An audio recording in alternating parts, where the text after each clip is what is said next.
ये सेंटर में पस पड़ी हुई है और इसकी वजह से ये जो सेंटर में ब्राउन कलर का ये सिक्वेस्ट्रम है। सिक्वेस्ट्रम मतलब dead areas of the bone. Involucrum क्या होता है बच्चों के, जो न्यू बोन की फॉर्मेशन स्टार्ट होती है उसको बोलते हैं इनवॉल्यूक्रम। और यहाँ से ये ड्रेन हो रहा है, ये ड्रेन होता है क्लोका, और क्लोका के थ्रू या आगे साइनस के थ्रू जो है ना वो आपकी स्किन के अंदर डिस्चार्ज स्टार्ट हो जाएगा। तो इसमें आप लोगों ने क्या क्या बातें याद रखी, मैं आप लोगों को रिवाइज करा देती हूँ। जो एक्यूट ऑस्टियोमाइलिटिस होता है इसका सडन ऑनसेट होगा, सब एक्यूट का इंसीडियस यानी कि थोड़ा कम सडन, आहिस्ता आहिस्ता। क्रोनिक का बहुत स्लो रहता है। जो सिस्टमिक सिम्टम्स हैं और फीवर है वो एक्यूट के अंदर प्रोमिनेंट होता है, बाकी सब में इतना प्रोमिनेंट नहीं होता। पेन जो होता है वो एक्यूट के अंदर बहुत ज़्यादा सिवियर होगा, सब एक्यूट के अंदर लोकलाइज्ड होगा, और क्रोनिक के अंदर रिकरेंट या परसिस्ट यानी कि बार बार होता रहेगा। क्लासिक एसोसिएशन क्या है कि ये बच्चे को अफेक्ट करता है जिसको बुखार होता है, बुखार रहता है इस कंडीशन के अंदर। सब एक्यूट के अंदर आपने ब्रॉडी एब्सेस याद रखना है, ठीक है। और क्रोनिक के अंदर आपने सिक्वेस्ट्रम, इनवॉल्यूक्रम और साइनस याद रखना है। एक्सरे की बात करें तो इसके अंदर ऑफन नॉर्मल आता है स्टार्ट में, सब एक्यूट के अंदर लोकलाइज लिए नजर आती हैं, और क्रोनिक के अंदर एबनॉर्मल बोनी चेंजेस, जिसमें आपने सॉफ्ट टिश्यू की स्वेलिंग पढ़ी है, आपने सिक्वेस्ट्रम पढ़ा है, आपने साइनस पढ़ा है, ये सारी चीज़ें नजर आएंगी। ट्रीटमेंट क्या होता है, एक्यूट के अंदर हम एंटीबायोटिक्स देते हैं और ड्रेन करते हैं। ट्रीटमेंट में आगे डिटेल में पढ़ाती हूँ आप लोगों को। सब एक्यूट के अंदर एंटीबायोटिक्स के साथ सर्जरी करनी पड़ती है, और क्रोनिक का मैनेजमेंट जो होती है ना वो ऑफन सर्जिकल होती है, और साथ में आप लोगों ने लंबे टाइम तक एंटीबायोटिक्स देनी होती हैं। सो हाई यील्ड पॉइंट्स क्या रहते हैं बच्चों के, एक्यूट ऑस्टियोमाइलिटिस के अंदर आपको सडन पेन मिलेगा, फीवर मिलेगा, सिस्टमिक इलनेस मिलेगी। एमआरआई के अंदर, एमआरआई जो होती है ना वो क्रोनिक ऑस्टियोमाइलिटिस के लिए best choice of investigation of choice होती है, और जो एक्यूट ऑस्टियोमाइलिटिस होता है उसके लिए भी सेंसिटिव इमेजिंग होती है। अर्ली एक्सरे जो होता है एक्यूट ऑस्टियोमाइलिटिस के अंदर स्टार्ट पे नॉर्मल होता है। सब एक्यूट ऑस्टियोमाइलिटिस के अंदर ब्रॉडी एब्सेस मिलते हैं। सिक्वेस्ट्रेशन का क्या सिक्वेस्ट्रम का क्या मतलब होता है, डेड बोन। इनवॉल्यूक्रम का क्या मतलब होता है, न्यू बोन। और क्रोनिक ड्रेनिंग साइनस, ये हमारे पास सारे सिम्टम्स जो होते हैं वो क्रोनिक ऑस्टियोमाइलिटिस के होते हैं। सो यहाँ तक मैंने आप लोगों को कवर कराया है कि इस ऑस्टियोमाइलिटिस होता क्या है, बोन और बोन मैरो की इन्फेक्शन और इन्फ्लेमेशन होती है, जो कि आमतौर पर स्टैफ ऑरियस या बैक्टीरिया की वजह से होती है। फिर मैंने आपको बताया कि एक्यूट, सब एक्यूट और क्रोनिक के अंदर बेसिक डिफरेंसेस क्या रहते हैं, एक्सरे पे आपको क्या क्या फाइंडिंग नज़र आती हैं, और इनका ट्रीटमेंट किस तरह से डिफर करता है। अब नेक्स्ट एलो के अंदर बच्चों हम लोगों ने पढ़ने हैं रिस्क फैक्टर्स और इसकी पैथोफिजियोलॉजी। कौन कौन से रिस्क फैक्टर होते हैं और ये इन्फेक्शन आपकी बोन्स तक पहुंचता कैसे। जिस तरह बच्चों हम लोगों ने सेप्टिक आर्थराइटिस में पढ़ा था कि जो इन्फेक्शन थी, जो बैक्टीरिया था वो आपके जॉइंट तक कैसे पहुंच रहा था।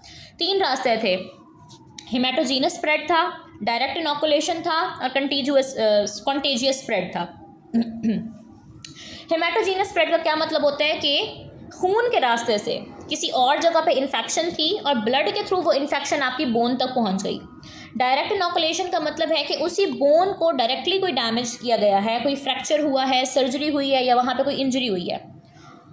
और कॉन्टेजियस स्प्रेड का मतलब ये होता है कि साथ वाली बोन से या साथ वाले टिश्यूज से कोई इन्फेक्शन इस बोन तक आया है, ठीक है। तो ये हमारे पास 3 रास्ते होते हैं जिसके थ्रू इन्फेक्शन बोन तक पहुँचता है। इंपॉर्टेंट ऑर्गेनिज्म सबसे इंपॉर्टेंट क्या है बच्चों, स्टैफ ऑरियस। ऑस्टियोमाइलिटिस मैंने जब आप स्टैफ ऑरियस मैंने आप लोगों को पढ़ाया था तो मैंने आपको बताया था ये ऑस्टियोमाइलिटिस करा रहा होता है, ठीक है, वहाँ पे हमने पढ़ा था।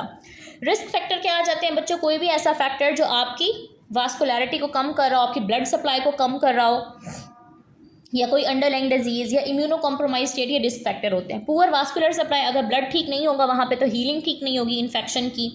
ट्रॉमा या ओपन फ्रैक्चर, सर्जरी या ऑर्थोपेडिक इम्प्लांट्स, क्रोनिक अल्सर या contagious infection, immuno compromise state और डायबिटीज़ वगैरह, ठीक हो गए, ये सारे रिस्क फैक्टर्स हो गए।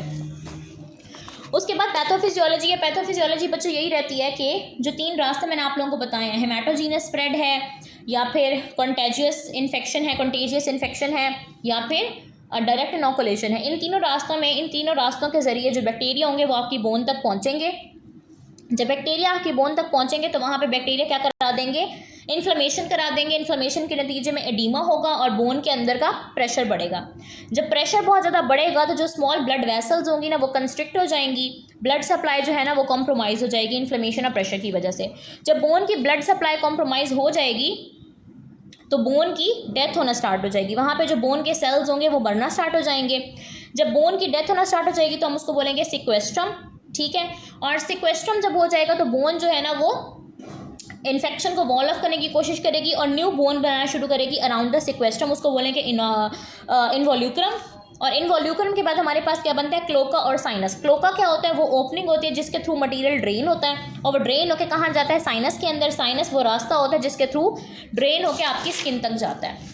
जो पस वगैरह होती है वो आपकी स्किन तक जाती है। तो मैंने आप लोगों को क्या बात बताई कि 3 तरीके हैं जिसके थ्रू स्टाफ ऑरियस आपके बोन तक पहुंचेगा। बोन में पहुंच के वो इन्फ्लेमेशन कराएगा, इन्फेक्शन कराएगा। इन्फ्लेमेशन के नतीजे में प्रेशर बढ़ेगा। प्रेशर जब बढ़ेगा, एडिमा जब होगा, तो आपकी जो स्मॉल ब्लड वेसल्स होंगी उनकी ब्लड सप्लाई कॉम्प्रोमाइज़ हो जाएगी। जब ब्लड ही नहीं पहुंच रहा हड्डी तक, तो वहाँ पे निक्रोसिस स्टार्ट हो जाएगा, बोन की डेथ होना स्टार्ट हो जाएगी, डेड बोन बनना स्टार्ट हो जाएगी। जब बोन डेड होगी तो उसको हम क्या बोलेंगे, सिक्वेस्ट्रम बोलेंगे। और जब सिक्वेस्ट्रम हमारे पास बनेगा तो उसको कूप अप करने के लिए न्यू बोन बनेगी, उसको बोलेंगे इनवॉल्यूक्रम। और फिर हमारे पास क्लोका फॉर्मेशन और साइनस की फॉर्मेशन होगी जिसके थ्रू बोन पस की ड्रेनेज हो रही होगी। तो हाई यील्ड पॉइंट्स क्या है कि most common organism is staph aureus, most important route is haematogenous spread, important risk factor is diabetes, infection हुई, इन्फेक्शन के बाद इन्फ्लेमेशन, इन्फ्लेमेशन के बाद वास्कुलर कॉम्प्रोमाइज, उसके बाद डेड बोन फॉर्मेशन, फिर न्यू बोन फॉर्मेशन, फिर क्लोका और साइनस। मुझे बताएं यहाँ से यहाँ तक आप लोगों को समझ आई है? यस सबको समझ आ रही है? Yes ma'am. ठीक है बच्चों, नेक्स्ट हम लोगों ने पढ़ना है कि हमारे पास रेडियोलॉजिकल फीचर्स क्या रहते हैं ऑस्टियोमाइलिटिस के। यानी कि ऑस्टियोमाइलिटिस आप लोगों को रेडियोलॉजिकली कैसे नज़र आता है, आप लोगों को एक्सरेज वगैरह पे किस तरीके से नज़र आ रहा होता है। ठीक है, सो रेडियोलॉजिकल फीचर्स आपके पास क्या रहते हैं कि एक्यूट, पहले भी मैं आप लोगों को पढ़ा चुकी हूँ। एक्यूट ऑस्टियोमाइलिटिस में हमें क्या नज़र आता है, क्रोनिक ऑस्टियोमाइलिटिस में हम लोगों को क्या नज़र आता है। मैंने आप लोगों को बताया कि जो एक्यूट ऑस्टियोमाइलिटिस होता है उसमें जो प्लेन एक्सरे होता है पहले 2-3 दिन तक वो नॉर्मल ही रहता है। ठीक है, पहले 2-3 दिन तक वो नॉर्मल ही रहता है, इसलिए ज़्यादा बेहतर है कि आप MRI कराएं। MRI पे आपको बोन का एडीमा मिलता है, पेरीऑस्टियल एलिवेशन मिलती है। लेकिन 1 हफ्ते तक तकरीबन एक्सरे के ऊपर भी फाइंडिंग्स आनी शुरू हो जाती हैं। वहाँ पे ऑस्टियोपीनिया, बोन की डेंसिटी डिक्रीज होना स्टार्ट हो जाएगी और न्यू बोन फॉर्मेशन स्टार्ट हो जाएगी। क्रोनिक ऑस्टियोमाइलिटिस के अंदर क्या होता है कि एक्सरे में वही चीज़ें बच्चों जो मैंने आप लोगों को पीछे पढ़ाई हैं। प्लेन एक्सरे पे सॉफ्ट टिश्यू की स्वेलिंग है, सब पेरियोस्टल रिएक्शन है, बोन डिस्ट्रक्शन और सिक्वेस्टर है। CT स्कैन गुड होता है फॉर कॉर्टिकल बोन इमेजिंग और MRI हमारे पास इन्वेस्टिगेशन ऑफ चॉइस। ये बिल्कुल वही एलो है जो मैंने आप लोगों को पहले के अंदर कराया। ठीक है, फिर वो कहते हैं कि आपने क्लिनिकल फीचर्स बताने ऑस्टियोमाइलिटिस के। तो बच्चों ये मैं आप लोगों को फर्स्ट एलो के अंदर बता चुकी हूँ। क्लिनिकल फीचर क्या क्या रहते हैं। एक्यूट के अंदर फीवर होगा, सिस्टमिक सिम्टम्स होंगे, स्वेलिंग होगी, पेन होगी, टेंडरनेस होगी। ठीक है, और बच्चा जो होगा वो अनविलिंग होगा टू मूव द लिम्ब। बड़ों के अंदर क्या होगा, एडल्ट के अंदर क्या होगा, बैक पेन होगा। ठीक हो गया।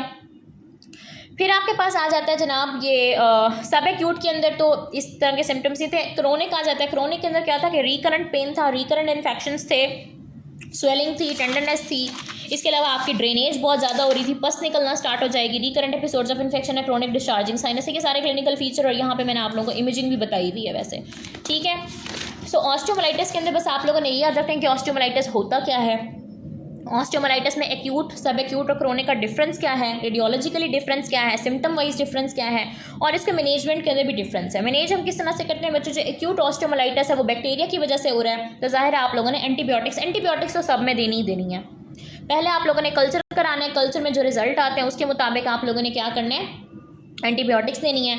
फिर आपने पस को लाजमी ड्रेन करना है। अगर किसी किस्म का एब्सेस बना हुआ है या कलेक्शन ऑफ पस है तो उसको आपने ड्रेन करना है और फिर आपने उसके सोर्स को ट्रीट करना है। ठीक है, यानी कि कोई इन्फेक्टेड अगर इम्प्लांट अगर लगा हुआ है जहाँ से वो पस बन रही है, जिसकी वजह से वो पस बन रही है, आपने उस सोर्स को भी हटाना है। कोई इम्प्लांट है, कोई सॉफ्ट टिश्यू इन्फेक्शन है, कोई जख्म है, वहाँ पे उसको आपने लाजमी ड्रेन करना है, पस को ड्रेन करना है, सोर्स को ट्रीट करना है, एंटीबायोटिक्स देने हैं। सब एक्यूट के अंदर आप क्या करते हैं कि अगर ब्रॉडी एब्सेस बन चुका है, ठीक है, सो ब्रॉडी एब्सेस को आप किस तरह से करते हैं कि आप एंटीबायोटिक्स तो देते ही देते हैं, साथ में आपने सर्जिकली भी ड्रेन करना होता है, क्यूरेटेज करना होता है। क्रोनिक के लिए हमारे पास क्या होता है बच्चों, सर्जिकल डिब्राइडमेंट। जो आपकी इन्फेक्टेड बोन है, जो निक्रोटिक टिश्यू है अंदर, उसको आपने लाजमी ठीक करना है। जो हमारे पास सिक्वेस्ट्रम बना हुआ था उसको लाजमी आपने रिमूव करना है, निक्रोटिक टिश्यू को रिमूव करना है, आपने एंटीबायोटिक्स देनी है प्रोलॉन्ग लंबे अरसे तक, और सॉफ्ट टिश्यू को भी मैनेज करना है। ठीक है, सॉफ्ट टिश्यू कवरिंग करनी है आपने, वूंड्स को मैनेज करना है, साइनसेस को मैनेज करना है। ठीक है, इन सबको आपने मैनेज करना है।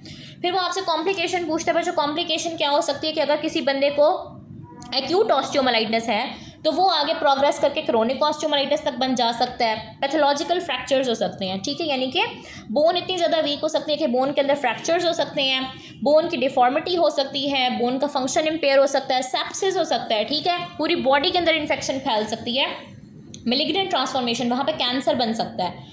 इतनी ज़्यादा इन्फ्लेमेशन की वजह से वहाँ पे स्क्वेमस सेल कार्सिनोमा डेवलप हो सकता है। तो